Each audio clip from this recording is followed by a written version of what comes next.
Déjà, il faut savoir une chose, les gouverneurs de province dépendent des assemblées provinciales. Ça, c'est une parenthèse. C'est ce que dit la loi. Mais depuis un temps, il y a aussi un désordre. Nos provinces ne sont plus gérées. Il y a des tiraillements inutiles entre les assemblées provinciales et les gouverneurs. Alors pourquoi il y a problème quand les députés provinciaux veulent faire des contrôles, ce qui est légal? Non, écoutez, normalement, ça ne doit pas poser un problème. C'est des marches qui sont reconnues. La lettre qui est sortie, je crois que ça allait dans le sens de trouver une paix, permettre à nos provinces de pouvoir vivre quand même en harmonie, d'avancer. Mais on se rend compte que c'est une lettre qui vient aussi violer la loi de la République. Comme l'ont dit vos ce qui ne sera pas facile. Je connais certains députés. Résoudre un problème, on en crée un autre. Je connais certains députés provinciaux, ils ne vont pas accepter. Voilà. Il y a des juristes parmi eux. Voilà. Quand vous prenez le cas, par exemple, du Kasaï oriental, il y a un dossier où le président de la République a instruit, il y a l'argent sorti pour que la province soit construite. Jusqu'à présent, il n'y a rien qui a été fait.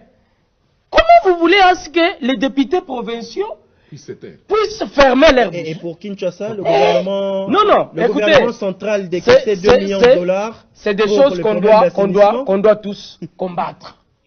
Nous avons tous réclamé qu'on ait un état de droit. Dans un état de droit, il n'y a pas des ordres qui doivent venir de Kinshasa. Mais c'est le cas. Et de Kinshasa, là, il faut qu'on précise. Ce n'est pas le président de la République, attention. Le président de la République, Félix Antoine Tshisekedi Tshilombo, depuis qu'il est aux affaires, a tout fait pour qu'il y ait ce qu'on appelle séparation des pouvoirs. Vous allez faire une étude normale, vous allez voir que dans tout ce qu'il y a eu comme dossier de la justice, le président de la République n'a pas dit un seul mot. Il a laissé les mains libres à la justice. Et aujourd'hui, ce que nous sommes en train de vivre dans nos provinces demande à ce que les VPM de l'intérieur, je rappelle ici que c'est aussi parmi les juristes forts de la République. Jacquemin Chabani fait partie de ceux-là qui maîtrisent notre loi.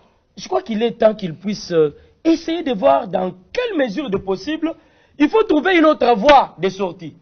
Demander au gouverneur de province de devenir indépendant, je crois que c'est tuer davantage nos provinces. Et même la bonne gouvernance. Je vais prendre l'exemple d'une province. Quand vous prenez l'Oualaba, pourquoi depuis le début du mandat du président de la République, jusqu'à là où nous sommes, il n'y a pas de problème à l'Oualaba?